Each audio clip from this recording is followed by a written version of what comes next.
We have returned from a long absence. We are officially back. We have some spring football to talk about. I feel like we haven't talked about spring football in forever. The UFL just finished its first season, and we want to give you guys what you want, which is we're going to recap, we're going to break down all 8 teams, talk about what we feel about each team this season. We're going to talk about what went good, what went bad, just recapping the UFL in general, how we thought season 1 went. So starting with the dumpster fire, that was the Houston Roughnecks. Mike, give us your breakdown. Let go. Bottoming out the league is the Houston Roughnecks. They came into this year Roughneck only in name and had some crucial injuries to former Renegade Mark Thompson and Gabriel Sewell, further weakening an already run-dependent, low-scoring team that is very reliant on a defense that was on the injury report. Inconsistency at O-line and quarterback, while also being the most penalized team in the UFL and giving up the most first downs, led to a hard season to watch overall. Roughnecks fans, you're witnessing a rebuild of your USFL counterpart. I know you're missing the days of Wade Phillips and having Brandon Silver's streakiness be your only problems, but new memories will come soon. Just not from this season. Barely beating out the Roughnecks for the worst team in the league was the Memphis Showboats. I had high hopes for them at the start of the year, but at the end, I was just hoping for the games to just not be shown on TV. It was atrocious. Last in the league in passing yards, a game just gives you the tip of the iceberg of this team's problems with Case Cookis being below average this year and his offensive line being, one of those fancy hotel doors and just kept on letting guys through easily. It was terrible. It was hard to watch. The run game wasn't much better. So they were the worst in the league of that. So basically, this team had no offense, no ability to move the ball, and we got to see them every freaking week on national TV. So go UFL. I hope they can find offensive line prospects because they definitely need it. And sadly, the defense was not much better as they gave up the most points per game in the entire league. The only good thing was they had 0 fans show up for home games, so at least the citizens of Memphis were protected from viewing this catastrophe. In sixth place, the Renegades might as well change their name to the Arlington Louis because he was the only one showing up consistently. He led the league in passing touchdowns and passing yards and came in second in completion rating. Now, he threw the ball a million times because they were never actually in contention, unless they're ruining my perfect parlay, in the first place. And they were always playing catch up. Their defense was Swiss cheese and came in the bottom 4 in every statistical category. I'll say they have a few key pieces to look for heading into next season, with safety and linebacker being major parts to that rebuild. Ideally, they are able to shore that defense up. This team at times looked like it could be great, but they really like to turn the ball over in the clutch, and that is just not good in the UFL when there's only 8 possible teams to play against. Number 5, we have beer snakes and lemons. That's right. DC was the perfect example of below average. They had the ability to beat the bad teams and lose painfully in multiple ways to the good teams. The week 4 loss to the Stallions was a perfect example as they found a way to let the Stallions come back and win. And I think that just summed up the DC season perfectly. Jordan Tiamu was solid at times, but turned the ball over just a few too many times, keeping the team from taking that next step. I think the loss of Abram Smith in the preseason hurt the team a lot. That dude is a legit running back, and not having him this year really hurt the team. I hope he comes back healthy. Maybe we see him next year with DC and he can get back and help DC back to the winning ways. I just don't know. But right now they have 0 run game. I will give credit where credit is due, though. This is the first team on the list that was at least watchable. And I hope in the future they fix their problems because they do have a good fan base and they are a fun team to watch when things are going.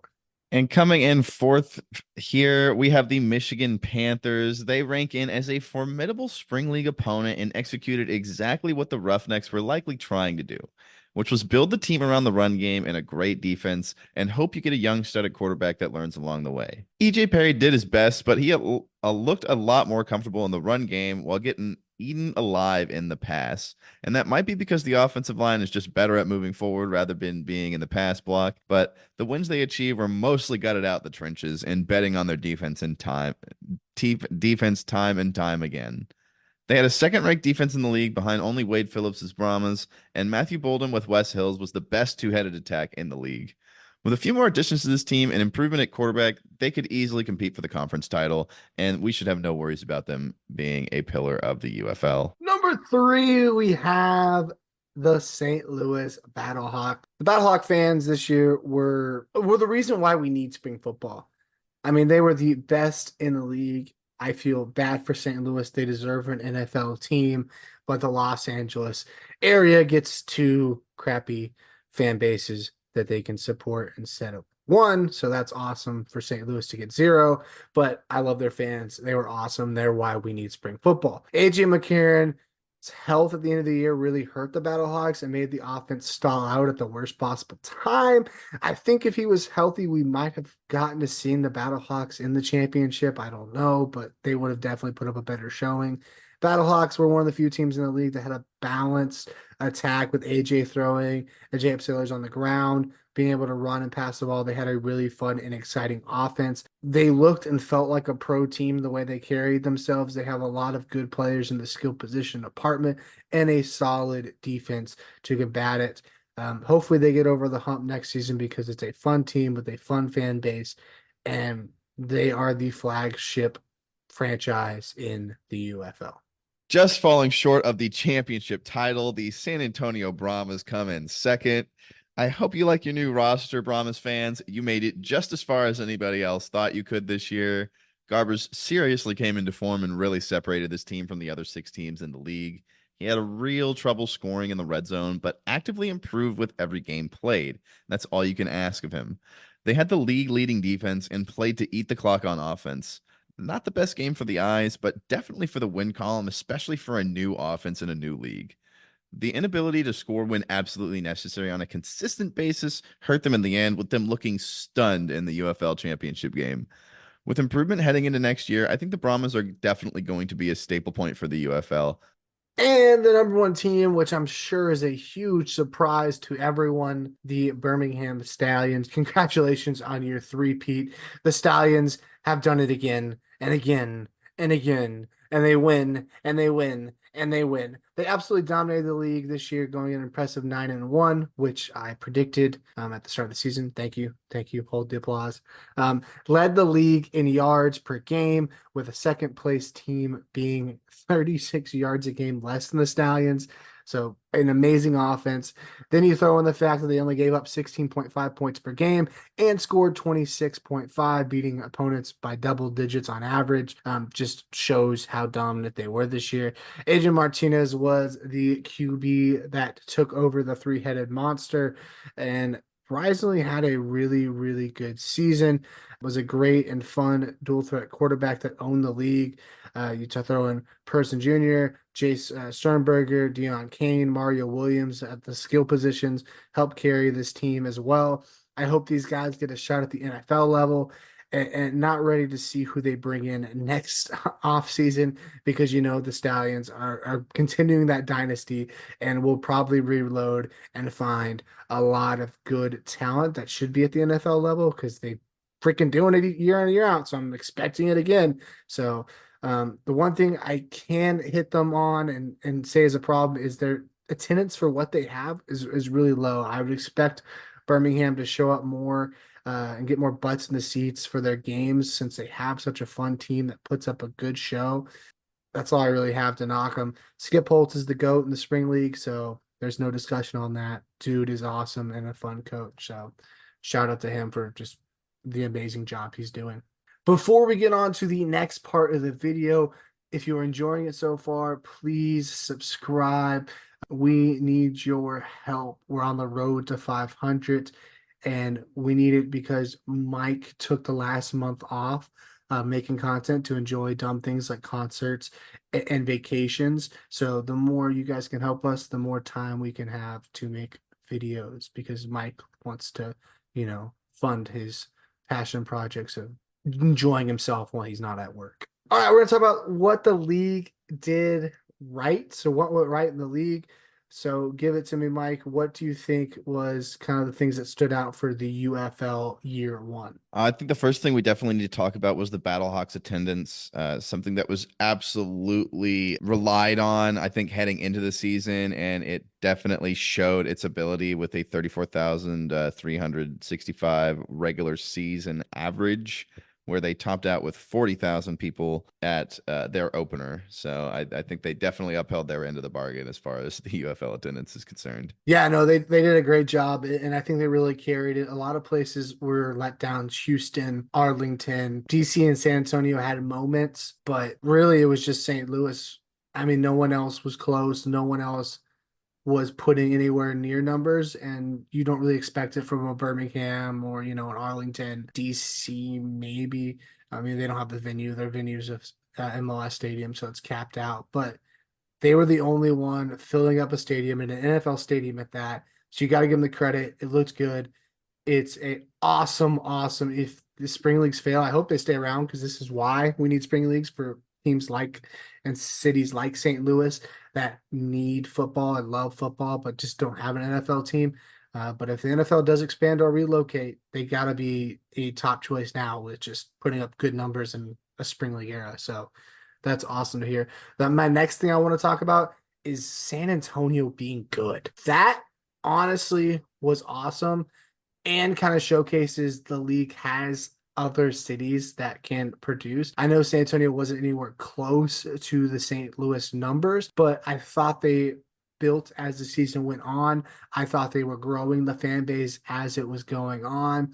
And as a team that didn't have any really returning players, they were basically the old Houston XFL team, and then they became the San Antonio team, and they had the Wade Phillips, and the coaching staff was different, and the players were all different. So weird dynamic there. I think the city really bought into them as it went on, and they were that second kind of flagship team and franchise. So I was impressed with San Antonio did. Definitely have an impressive performance by them as far as their on the field performance. I think they're definitely trying to win back the confidence in the San Antonio crowd, especially after a underwhelming first year. They have and the fact that the product was a little more of the same of the last year as far as what they were trying to do. They just executed a lot better. I think they did earn the trust back in a way this year. And I think next year we're going to see a lot of those dividends being paid.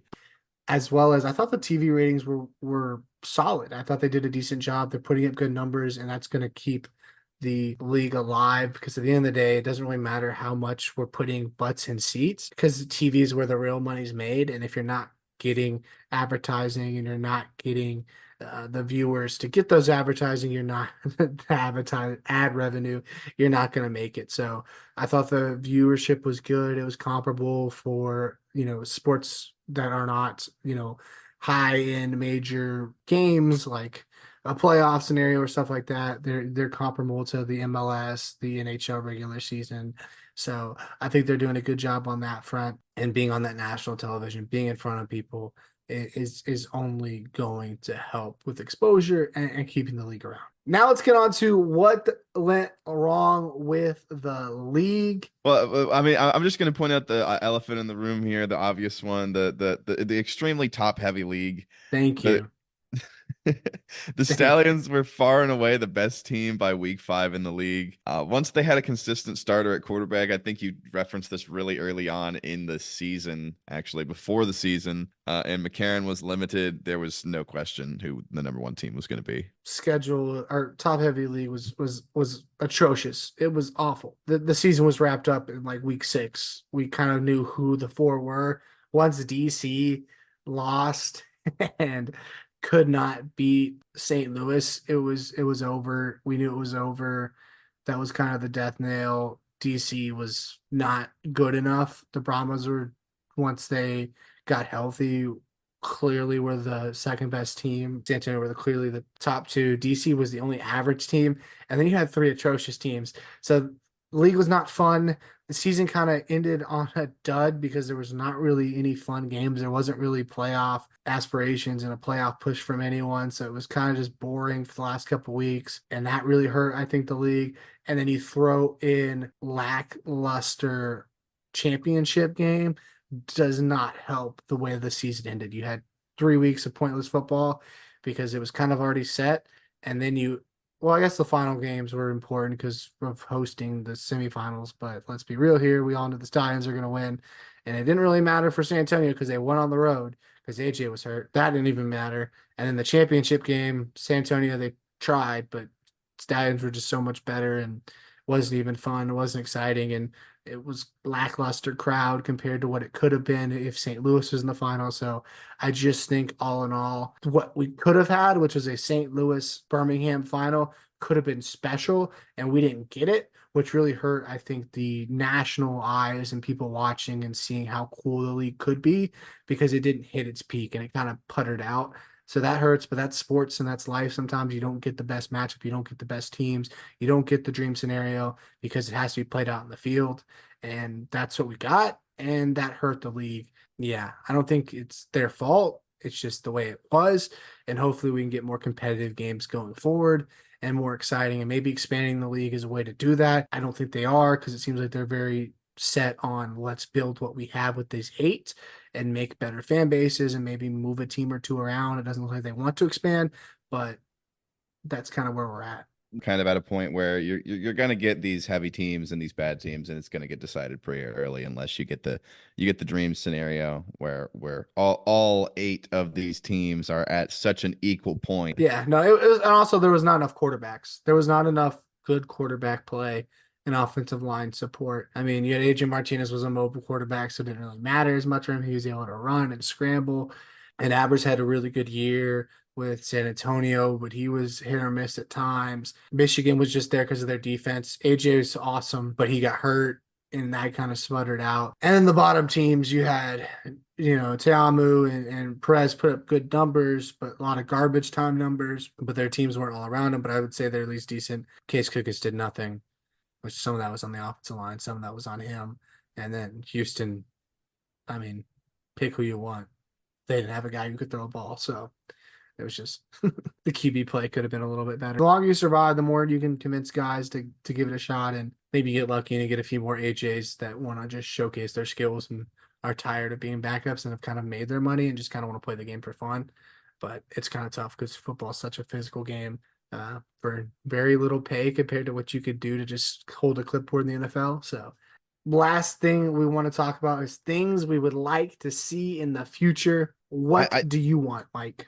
I think the biggest thing we need to reference here is the expansion to hungrier cities. We have a hub, and I understand that you had to have a hub and like a spine, if you will, of the UFL of these locations, and some of them are in some hungry cities, but other are in just high population areas. I think there's definitely some locations that can be utilized. With my experience in Florida, opposed to the California side of things where there's a lot of people, but they have a lot. They're not very open to new ideas of entertainment. There seems to be a lot of people open to new ideas of entertainment out here, especially of the football variety. You just have to find the right city, one that doesn't already have an NFL team, ideally, or somewhere with a lot of tourist traffic.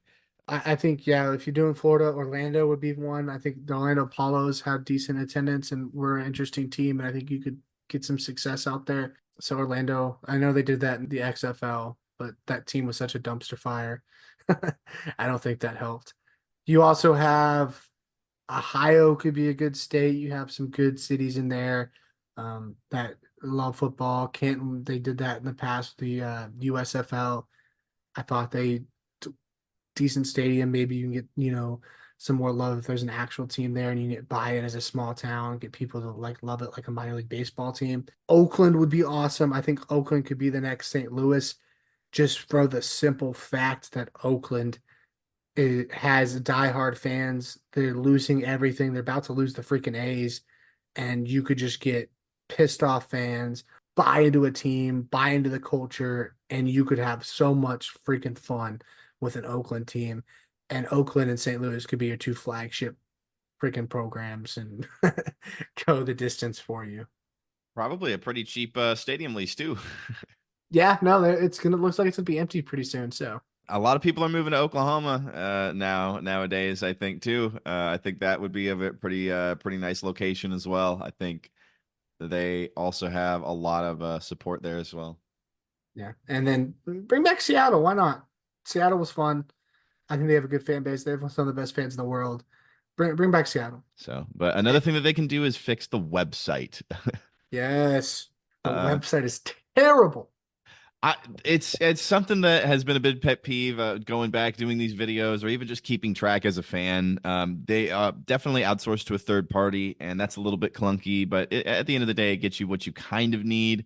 Uh, Navigating it just is super inefficient. You can definitely use some reformation, some user testing. I definitely reach out.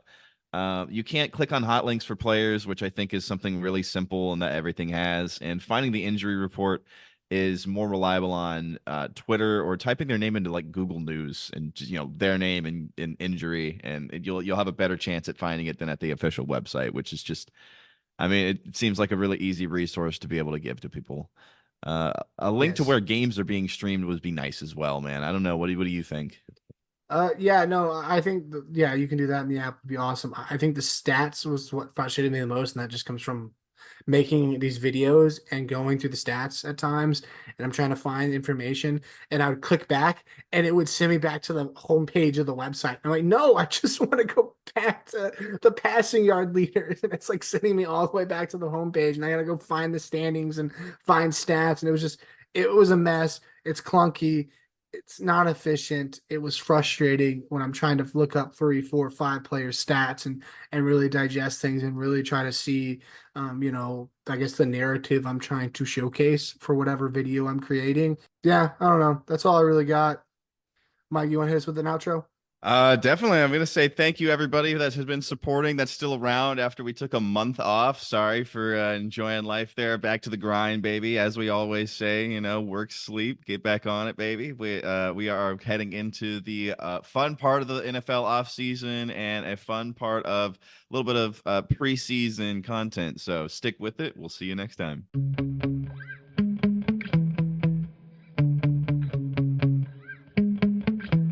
Yeah. Sometimes I get so mad.